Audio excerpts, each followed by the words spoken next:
듣고 숙명 가야금 연주단의 천밀밀까지 듣고 왔습니다. 오늘 가야금 미스트 우리 설아미 씨와 함께하고 있는데요. 뉴욕을 종횡무진 우리 미국인들을 사로잡으시더니 또 이제 한국으로 와서 우리 성남 FM의 청취자분들의 귀를 사로잡으러 오셨습니다. 우리 음악에 대한 이야기 그리고 가야금을 시작하게 된 이야기 나눠봤는데 음악은 사실 많은 분들이 음악을 통해서 뭐 힐링하고 음악을 통해서 기쁨을 얻는다는 사람들도 많지만 음악을 통해서 위로를 받고 위안을 받는다는 사람도 꽤 많더라고요. 우리 설아미 씨한테 위로가 되었던 음악이나 뭐 음악이 위로가 되는 순간들이 있으셨어요? 매 순간 음악이 위로가 되어요. 네. 그리고 또 오랜 시간 음악을 하다 보니까 저 자신도 지칠 때가 있지만 네. 저를 도와주고 저를 지켜보는 사람들도 지칠 때가 있잖아요. 그렇죠. 그리고 제가 너무 힘들어하니까 어쩔 때는 하고 싶은 그 음악을 다 못할 때는 정말 힘들어하니까 네. 포기하는 게 어떻겠느냐 이렇게 스스로? 얘기할 때 주변에서 네, 그러니까 이렇게 힘든데 근데 사실은 그걸 하기 위해서 힘든 거고 또 그걸 하는 순간에는 완전하게 그걸로 인해서 치유가 되기 때문에 뭐 매 순간 음악이 저의 살아있는 이유이기도 하고 네. 제가 앞으로 뭐 살고 싶은 이유이기도 해요. 네. 그 정도로요? 그러면 네. 지금 앞에 준비되어 있는 OX판을 한번 살짝 들어볼까요? 네. 이런 걸 하는군요. 그럼요. 네. 준비가 되어 있으니 또 네. 해주셔야죠. 네. 나 가야금미스트 설아미는 다시 태어나도 음악을 할 것이다. 하나, 둘, 셋. 오. 와, 오. 그럼 다시 한번 내려주시고. 네. 다시 태어나도 음악을 한다고 하셨는데요. 네. 다시 태어나도 나는 한국 음악을 사랑할 것이다. 할 것이다. 하나, 둘, 셋. 오. 진짜요? 네. 그러면은 이제 네. OX판 내려주시고. 네. 음악을 다시 하신다는 것도 사실 놀랐는데, 한국 음악을 물론 사랑해 주시는 분들도 많고 한국 음악의 그 진가를 알아봐 주시는 분들도 많지만 네. 한국 음악이 갖고 있는 그 아름다움을 이해하지 못하는 사람도 많잖아요. 그럴 때 되게 속상하셨을 거고 네. 나는 다시 태어나면은 조금 더 인정받고 조금 더 사랑받는 음악을 해야겠다라는 생각을 할 수도 있을 것 같아요. 근데 전혀 그런 생각을 안 하셨어요? 네, 그러니까 저는 사실 속상하지 않아요. 네, 이게 가장 솔직한 대답인데요. 네. 누군가가 국악을 모르시고서 싫어하시거나 그거 너무 지루해. 더군다나 외국에 나가서 해외 활동을 할 때 국악에 대한 그 고정관념은 한국보다 더 심하거든요. 근데 그럴 때 제가 속상해하면 지금까지 아마 견디지 못했을 거예요. 그런데 제 안에는 확신이 있어요. 그러니까 특히 한국 음악은요, 현장 음악이거든요. 그래서 그 음악을 실제로 눈앞에서 보게 되면 사랑할 수밖에 없는 음악이 되어요. 그건 제가 정말 장담할 수 있어요. 그래서 만약에 저는 국악이 정말 싫어요 하시는 분들 네. 콘서트에 오세요. 그러면 왜 제가 평생을 이 음악에 바쳤는지를 조금이나마 이해하실 게 될 거고요. 또 한국 음악은 특히 직접 라이브로 듣는 거 외에도 자신이 조금이라도 연주를 할 수 있잖아요. 뭐 옛날 어르신들이 뭐 판소리 한 대목 정도, 네. 뭐 퉁소를 옛날에 불었다 이런 분들 많이 계세요. 공연할 때 내가 옛날에 뭐 단소 한 번은 그런데 그렇게 조금이라도 국악을 연주할 수 있으면 완전히 빠져드는 그런 중독되는 음악이에요. 한국 음악은. 그래서 아이들이 아무것도 모르지만 사물놀이를 배우고서 사물놀이에 막 빠져서 평생을 하기도 하고요. 네. 뭐 판소리를 하기도 하고 하는 것이 그런 중독성이 있어요. 한국 음악은. 그렇기 때문에 경험이 주어지면 당연히 좋아해 주실 거기 때문에 저는 그거에 대한 염려나 그걸로 인해서 뭐 마음이 아프거나 아쉽거나 그러지 않아요. 희망이 있죠. 전혀 네. 없으시고 다시 태어나도 나는 음악 그리고 다시 태어나도 네. 한국 음악. 와. 네. 그러면 그 7살 때로 돌아가서 네. 우리 설아미 씨가 처음 그 선생님이 바뀌어져서 지금의 그 존경하는 그 선생님께 한국 음악을 배웠을 때 뭐가 어떤 게 재밌었던 건가요? 한국 무용이 재밌었던 건가요? 아니면 그냥 가야금이 가야금을 다 좋았어요. 저는. 그러니까는 네. 이렇게 음악은 제가 어렸을 때부터 클래식을 들었을 거 아니에요. 네. 근데 물론 지금에 와서 저의 음악의 모든 기초는 저희 어머니가 들려주셨던 그렇게 약간 반강제로 시키셨던 그 네. 클래식 교육이 저에게 많이 기초가 되었지만 네. 그렇게 막 너무 좋다라는 생각은 하지 않았어요. 아, 이거 곡 좋다 그러지 않았는데 국악은 그냥 처음 가서 그 무용을 보는 그 순간 너무 좋다. 막 이러고 가야금 같은 경우는 저희 선생님은 원래 네. 제가 계속 무용을 하길 원하셨거든요. 근데 가야금도 선생님이 가르치셨는데 저한테는 일부러 안 가르치셨어요. 저를 무용만 시키려고. 무용 수제자를 키우려고. 근데 언니들이 가야금을 하는데 너무 좋은 거예요, 소리가. 정말로 좋아서 제가 선생님 안 계실 때 몰래 가서 막 했죠. 제 마음대로. 모르는데 그냥 막 네. 말도 안 되게 했는데 네. 선생님이 그거 보시고서 그렇게 좋으냐 이러시면서 제가 이제 가야금과 가야금 병창을 판소리를 배우게 되고 네 그러면서 이제 조금 다양한 음악들을 좀 배우게 됐어요.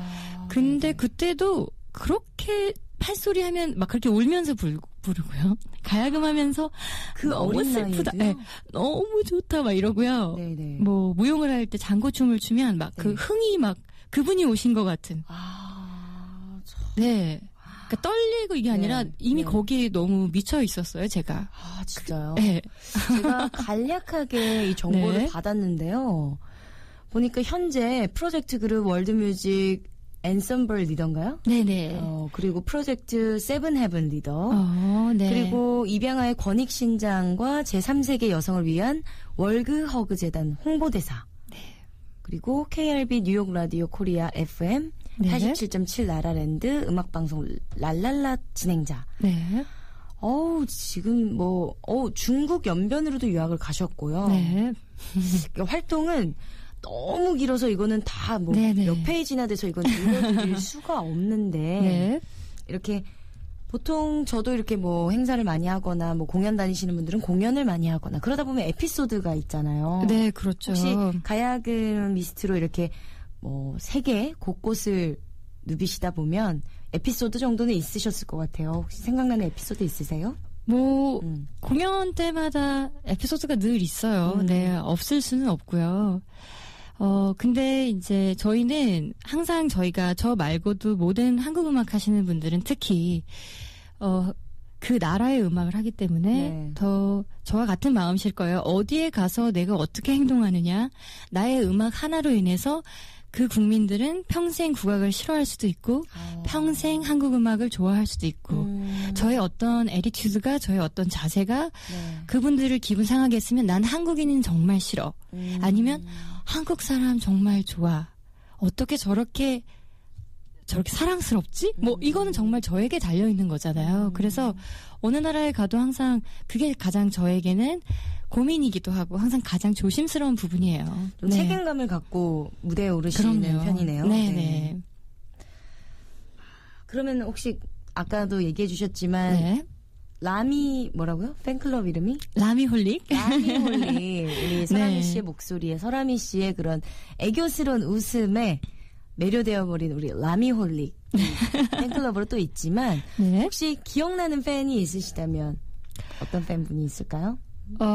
청취자분들, 뭐, 정말, 어떻게 이거를 만약 혹시라도 어떤 누군가가 듣는다면, 네. 어머, 나는 얘기 안 해, 이러면서, 서운하실 섭섭해하실 수도 있으니까. 있어서, 제가 뭐, 이렇게 약간, 뭉뚱그려서 말씀을 드리자면, 저에게 가장 감동이 되는 분들은 그런 분들이에요. 하루 종일 이민 생활 하시면서 하루 종일 일하시는 분들이에요. 네. 하루 종일 일하시면서 라디오를 틀어놓고 그러니까 제 방송뿐만 아니라 모든 각 프로그램을 들으시죠. 그러면서 또 누군가의 힘든 이야기를 들으면서 같이 눈물을 흘리고 또 옛날에 좋아했던 곡을 제가 우연치 않게 틀었을 때 내가 다시 살아야지, 잘 살아야지. 네. 또 뭐 저의 어떤 위로의 말이 되었을 때 한국에 돌아가는 것이 반드시 실패는 아니거든요. 근데 여기민을 생각했을 때 내가 마치 미국 생활을 실패해서 돌아갔다라는 그런 자괴감이 드는 분들이 또 방송을 들으시면서 괜찮다. 뭐 다시 살 수 있는 거야. 뭐 이렇게 힘내실 때도 있고 저희는 일단 뭐 시각장애인 분들도 많이 들으시고요. 소리를 통해서 만날 수 있는 그 모든 소통의 창구를 열어놨기 때문에 저는 모든 청취자분들이 다 기억에 남고, 네, 뭐 라미홀릭 팬뿐만 아니라 저의 네. 안티팬이 안티팬도 있어요? 있겠죠. 어떻게 모든 사람이 저를 좋아하시겠습니까? 라디오에 네. 안티팬이 있는 거, 이거 안티팬 정도는 관심도를 나타내는 거 알죠? 일단 저희 가족이 저의 안티팬이에요. 아, 그래요? 네. 네. 저도 안티팬 좀 생겼으면 좋겠는데, 안티팬이 없어요. 이게 관심이 없다는 뜻이거든요. 근데 이제 우리 라미 씨는 팬도 있고, 안티팬도 있고, 라디오계에 이 정도면, 정말, 뭐라고 해야 될까요? 라디오계의 유재석? 라디오계의 유재석 아닌가요? 유재석 씨는 안티팬이 없기로 유명하신 분 아닌가요? 청취자분들, 저는 이제 방송 중에 네. 이렇게 기억나는 청취자분들도 계시지만, 그러니까 굉장히 저에게 힘이 되는 글을 보내주신 분들이 계세요. 라디오 하고 있을 때요? 네, 그러니까 카톡이 뭐 하루에 많게는 400통이 계속 쉬지 않고 오는데, 그럴 때 이제 어떤 분들은 뭐 라디오 방송 죽을 때까지 하세요. 노예 계약. 네네. 그러니까 너무 이 시간이 너무 힘이 됩니다. 뭐 이렇게 말씀하실 때도 있는데, 그럴 때 사실 아시잖아요. 방송이 들어가기 전까지 저희는 또 현실과 이렇게 맞닥뜨려야 되는 그런 순간들이 있는데, 그때 정말 너무 힘들다. 이제 안 하고 싶다라고 생각이 잠깐 들었다가도 해야지. 다시 해야지. 그분들의 이게 무슨 말이야. 메시지 이러면서. 하나 때문에. 에너지가 또 생기죠. 그렇죠. 그리고 뭐 퀴즈 같은 거 할 때 지금 전화하세요 이러면서 이제 생방송 전화를 받는데 서람이 씨, 그러니까 제가 뭐 어떤 분위기를 띄우거나 여러분 제가 힘들어요, 뭐 잠을 못 잤어요라고 말하지 않는데 청취자분이 그냥 전화하셔서 퀴즈를 안 맞추시고 저에게 힘내라고 말하고 싶어서 전화했어요. 이거 눈물 났을 것 같은데요. 그러니까 저는 이제 그때 저희 청취자분들은 다 아세요. 울지 마. 제가 말이 없어지는 거예요. 네, 그렇습니다. 하고 말이 없어지면 벌써 또 카톡에 울지 마. 그러면 이제 음악을 바로 틀어요. 도저히 말을 못 하겠으니까. 그래서 포기하고 싶지만 포기할 수가 없고, 이제는 약간 제가 방송이 거의 사명이 되어서 하고요. 국악은 당연히 저에게 사명이고 필명이고 운명인데, 라디오 방송도 저에게는 절대 비교할 수 없는 그 정도의 사명감을 갖고 있어요. 네. 어떻게 보면 라디오가 서람이 씨한테는 그 뉴욕에서의 삶의 원동력일 수도 있겠네요. 그분들에게 에너지를 또 얻고 그 에너지를 다시 전해드리니까요. 그렇죠. 또 공연을 통해서 만날 수 있는 뭐 관객분들도 있지만 제가 라디오를 하면서 제가 가장 보람 있게 생각하고 또 꼭 하고 싶은 일들이 바로 그 라디오 방송이라는 미디어를 통해서 돕는 거예요. 어려우신 분들을. 그래서 청취자분들 아까 어떤 분이 기억나세요 하셨을 때 이제 딱 두 분이 떠올랐는데, 그게 바로 라디오 생방송 중에 진행된 게 아니라 라디오에서 프로젝트로 해서 그분들을 저희가 선물을 이렇게 한 달치 식량을 가지고 가서 깜짝 짜잔 하고 보이는 라디오로 해서 그렇게 도와드리기도 하고. 거의 텔레비전 프로그램 같은 느낌이에요. 네. 제가 이제 그런 거를 항상 기획을 하는 거를, 그러니까 저 말고도 얼마나 잘하시는 분이 많아요, 진행을. 근데 저에게는 약간 그런 소임을 주셨기 때문에 저는 끊임없이 그걸 생각해요. 어떻게 하면 이런 프로그램으로 돌릴 수 있을까?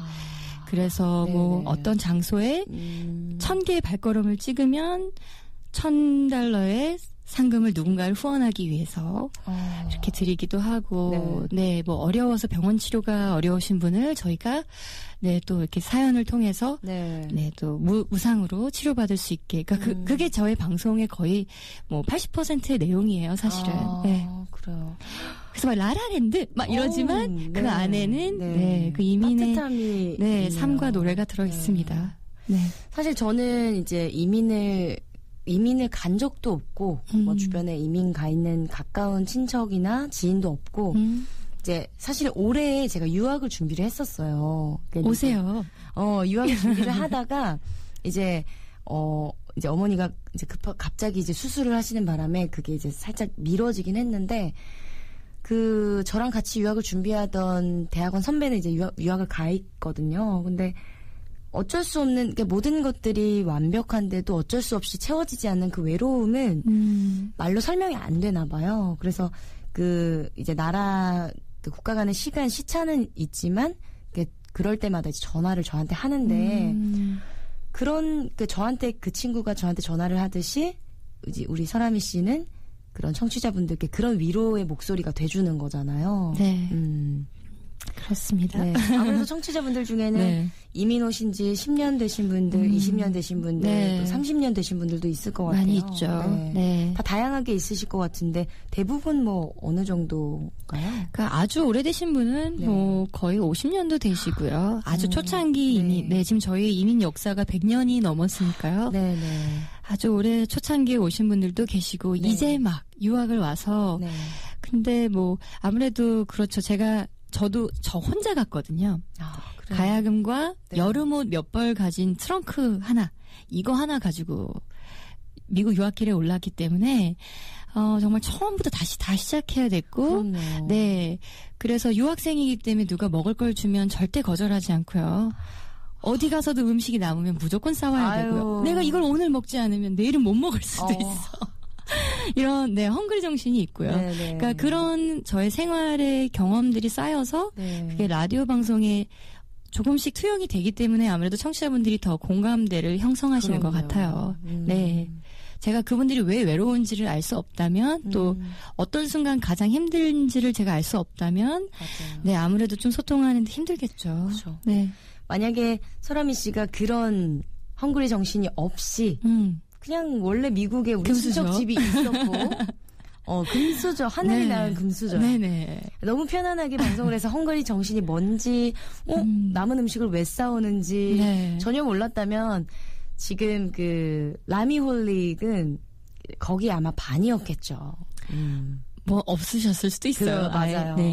네. 우리랑 공감대가 전혀 없다라고 생각하시고 그랬을 수도 있는데 일단 이야기를 나누다 보니까 노래를 거의 못 들었어요. 그러네요. 근데 우리 설아미 씨가 좋아하는 음악이 또 어떤 곡인지 듣고 싶어서 좀 여쭤봤더니 Yesterday Once More이라는 곡을 신청을 좀 해주셨는데 어떤 추억이 담긴 곡인가요? 아니면 그냥 자주 듣던 그런 곡이신가요? 제가 이제 라디오 방송을 하기 전까지는 거의 평생 국악만 듣고요. TV나 대중가요를 거의 듣지 않았어요. 그래서 근데 이제 고등학교 때 이 음악을 누군가의 이어폰을 통해서 들었는데 음악이 너무 좋았는데 이 곡이 무엇인지를 몇십 년 동안 못 찾았죠.